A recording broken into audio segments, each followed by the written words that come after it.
ಪ್ರಿಯ ವೀಕ್ಷಕರೇ, KTN ಕನ್ನಡ ಸುದ್ದಿವಾಹಿನಿಗೆ ಸ್ವಾಗತ. ಚಾಮರಾಜನಗರ ಗ್ರಾಮೀಣ ಅಭಿವೃದ್ಧಿ ಮತ್ತು ಪಂಚಾಯತ್ ರಾಜ್ ಇಲಾಖೆ, ಸಂಜೀವಿನಿ ಕರ್ನಾಟಕ ರಾಜ್ಯ ಗ್ರಾಮೀಣ ಜೀವನೋಪಾಯ ಸಂವರ್ಧನಾ ಸಂಸ್ಥೆ, ಜಿಲ್ಲಾ ಪಂಚಾಯತ್ ಹಾಗೂ SBI RSETI ತರಬೇತಿ ಸಂಸ್ಥೆ ಚಾಮರಾಜನಗರ ಸಹಯೋಗದಲ್ಲಿ ಇಂದು ಲಘು ವಾಹನ ಚಾಲನಾ ತರಬೇತಿಗೆ ಜಿಲ್ಲಾ ಪಂಚಾಯತ್ CEO ಮೋನಾರೋತ್ ಅವರು ವಿಶೇಷವಾಗಿ ಚಾಲನೆ ಮಾಡುವ ಮೂಲಕ ಉದ್ಘಾಟಿಸಿದರು.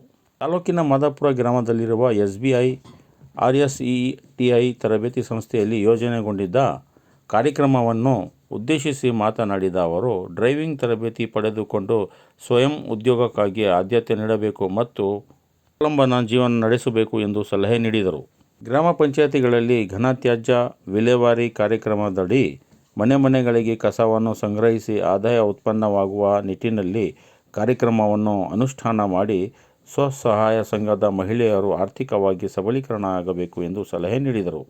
ಈ ಸಂದರ್ಭದಲ್ಲಿ ಗ್ರಾಮೀಣ ಸ್ವ ಉದ್ಯೋಗ ತರಬೇತಿ ಸಂಸ್ಥೆ ನಿರ್ದೇಶಕರು ಹಾಗೂ ರಾಷ್ಟ್ರೀಯ ಗ್ರಾಮೀಣ ಜನೋಪಾಯ ಸಂವರ್ಧನಾ ಸಂಸ್ಥೆಯ ಸಿಬ್ಬಂದಿಗಳು ಹಾಜರಿದ್ದರು.